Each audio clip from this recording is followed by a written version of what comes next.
हम कोर्ट को गए, अवाम में भी जा रहे हैं, नहीं कोर्ट कानून कैसे बनाएगा?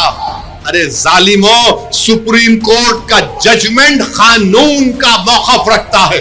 पढ़ो, तुम लोग ट्यूबलाइट हो कि अब कोई ये कह रहा है कि चीफ जस्टिस के फैसले के बाद इस देश में मजहबी जंग शुरू हो जाएगी। 142 आइन का बनाने वाला अंबेडकर है, मगर मेरे अजीज दोस्तों और बुजुर्गों, बीजेपी आइन पर एक फ्रॉड कर रही है और डरा रही है। रिलीजियस वार की धमकी बीजेपी दे रही है। दोस्तों, वक्फ कानून को लेकर देश भर में अभी भी 7 मई का इंतजार किया जा रहा है। खासकर मुस्लिम समुदाय के लोग, वक्फ बोर्ड से जुड़े लोग, मुस्लिम संगठनों के लोग इंतजार कर रहे हैं 7 मई का। 7 मई का क्यों? 7 मई का इसलिए क्योंकि 7 मई को अगली सुनवाई वक्फ कानून को लेकर जो याचिकाएं दर्ज की गई हैं सुप्रीम कोर्ट में, उस पर होने वाली है। 7 मई को मालूम चल जाएगा कि सुप्रीम कोर्ट का अगला एक्शन क्या होगा। लेकिन पहले जो एक्शन लिया गया है वो एक्शन इतना ज्यादा अंदर तक धक्का देकर गया है कि भारतीय जनता पार्टी के नेताओं द्वारा अब सुप्रीम कोर्ट पर सवाल खड़े किए जा रहे हैं। सांसद निशिकांत दुबे का बयान जो है वो दोस्तों वायरल हुआ। इसी बीच एक तस्वीर सामने आई है हैदराबाद तेलंगाना से, जहां असदुद्दीन ओवैसी ने खड़े होकर भाषण दिया और लाखों की भीड़ जो है वो भाषण सुनने के लिए पहुंची थी। पूरा मामला क्या है बताएंगे इस वीडियो में, आखिर तक इस वीडियो को जरूर देखिएगा। नमस्कार, मेरा नाम है जयंती झा और आप देख रहे हैं TV10 भारत। दोस्तों, यहां साफ सीधे तौर पर ये समझ में आ रहा है कि वक्फ कानून से अब नफरत हो रही है, दिक्कत हो रही है, या क्या परेशानी है। जिस सुप्रीम कोर्ट ने जो फैसला सुनाया है, जिस तरीके से फैसला सुनाया है, या जिस तरीके से आदेश दिया बीते दिनों, केंद्र सरकार के वकील को झुकना पड़ा। 2 संशोधन जो किए गए इस पूरे के पूरे कानून में, जिन संशोधनों पर आपत्ति जताई सुप्रीम कोर्ट ने, उन संशोधनों को लेकर कहीं ना कहीं सरकार घिर गई। अब सरकार घिरी तो सरकार को सुप्रीम कोर्ट में जवाब देने नहीं आया तो फिर मीडिया के सामने तो क्या ही जवाब देते। मगर जब सवाल किया गया किससे? निशिकांत दुबे से, तो निशिकांत दुबे ने देश में जारी धर्म के नाम पर गृह युद्ध का जिम्मेदार CJI संजीव खन्ना को बताया।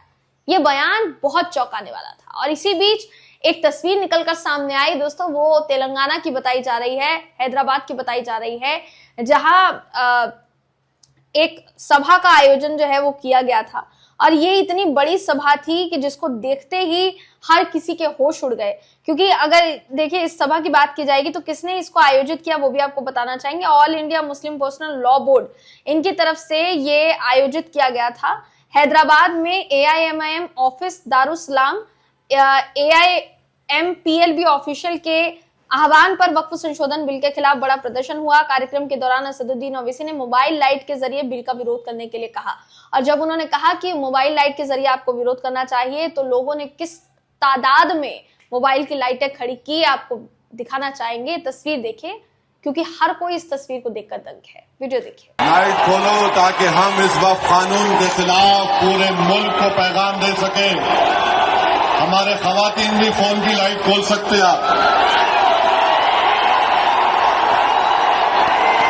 जरा मीडिया वाले दिखाओ।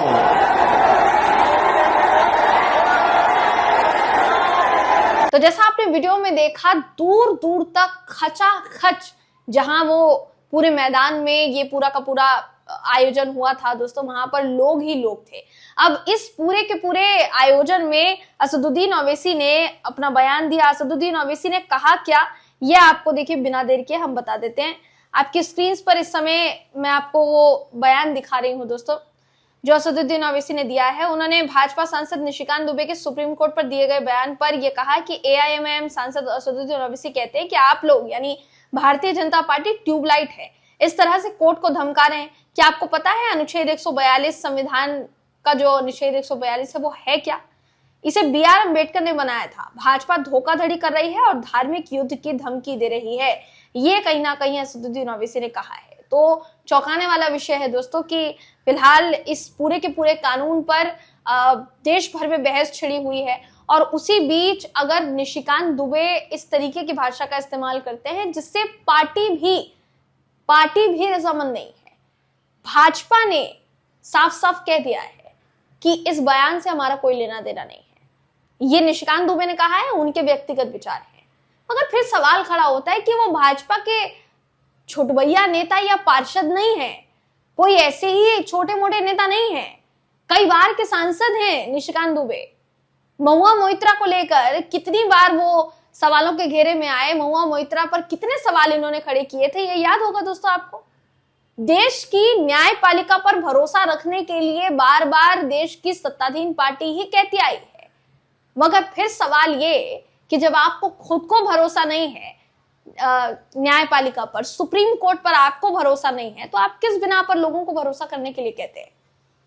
अब ये कंटेम्प्ट ऑफ कोर्ट माना जा रहा है। निशिकांत दुबे ने जो कहा है उसको कंटेम्प्ट ऑफ कोर्ट माना जा रहा है। सुप्रीम कोर्ट को लेकर उन्होंने जो कहा है, सीजेआई को लेकर उन्होंने जो कहा है, उसको कंटेम्प्ट ऑफ कोर्ट माना जा रहा है। हो सकता है दोस्तों इस मामले को लेकर जल्द ही सुप्रीम कोर्ट में कोई ना कोई याचिका दाखिल हो। जितने भी लोग जो सुप्रीम कोर्ट पर विश्वास रखते हैं, सुप्रीम कोर्ट पर कहीं ना कहीं भरोसा रखते हैं, उन्हें ये बयान बिल्कुल रास नहीं आएगा। और निश्चित तौर पर इस बात की आशंका जताई जा रही है कि आज नहीं तो कल निशिकांत दुबे के खिलाफ सुप्रीम कोर्ट का दरवाजा खटखटाया जा सकता है। इसलिए फिलहाल के लिए सबकी नजरें जो है इस बात पर टिकी हुई है कि निशिकांत दुबे ने जो कहा है उस पर क्या कार्रवाई होती है और क्या कार्रवाई नहीं होती है। मगर वक्फ कानून के विरोध में तेलंगाना, हैदराबाद में जिस तरीके से भारी तादाद में लोग इकट्ठे हुए, लोगों ने विरोध दर्शाया, असदुद्दीन ओवैसी का बयान सामने आया, उन तमाम चीजों पर आपकी राय क्या है कमेंट करके हमें जरूर बताइएगा। अगली वीडियो में मैं आपसे फिर मिलूंगी, तब तक के लिए नमस्कार।